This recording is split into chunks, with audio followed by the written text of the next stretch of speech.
This in a method points to the object that owns the method.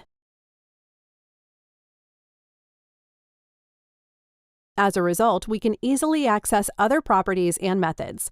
For example, we can access the message property via this .message. This in a function points to the window object.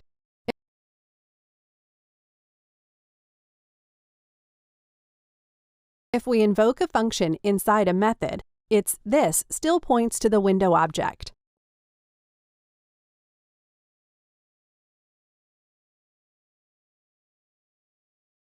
We can see we invoked the test function in the test method. Its this still points to the window object. This can actually cause problems.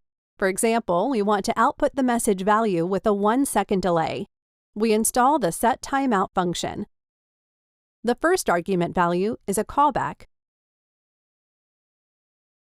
and the second one is the delay time.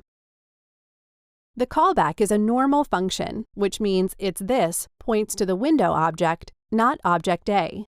As a result, we cannot access the message property via this .message.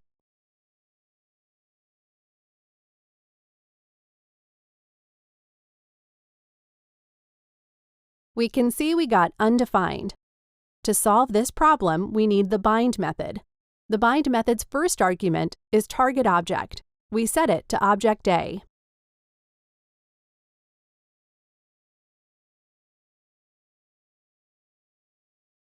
We can see now the callback can access the message value. Pay attention here. This of the callback still points to the window object. The bind method returns us a new method with a redirected this.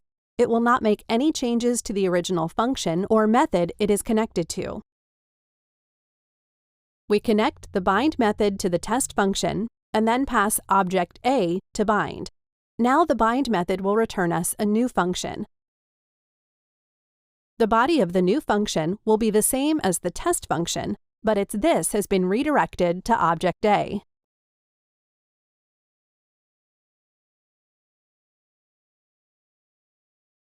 The bind method can also set argument values for the new function it returns. For example, we set the first argument value in the bind method. When we invoke the new function, we provide the second argument value.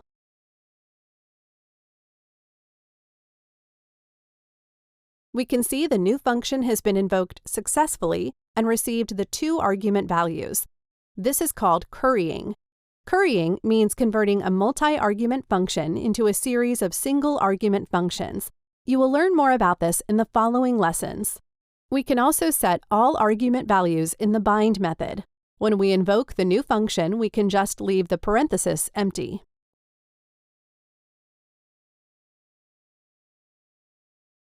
The apply and call method can also redirect this. But unlike the bind method, they will invoke the function or method they are connected to. For example, we can invoke the test function using the apply method. The first argument is the target object. Argument value for the test function needs to be stored in an array.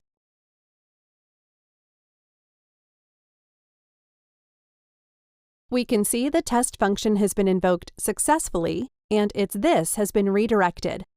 We can get the same result using the call method. We can directly put argument values behind the target object. There is no need to put them in an array.